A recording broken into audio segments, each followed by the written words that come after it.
Hello everyone, welcome back to Gaming Basics. In today's video, I'm going to show you how to log out of Stumble Guys. If you want to log out or sign out of your Stumble Guys application, then here is how you can do it.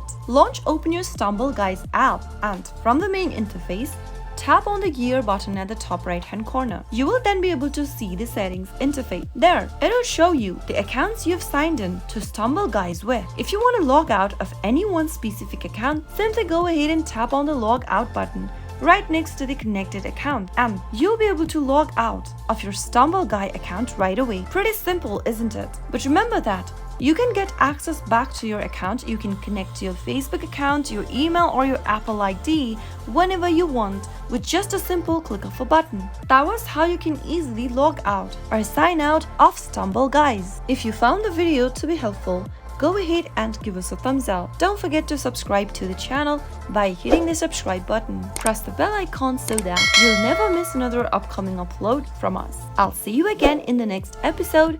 Goodbye till then.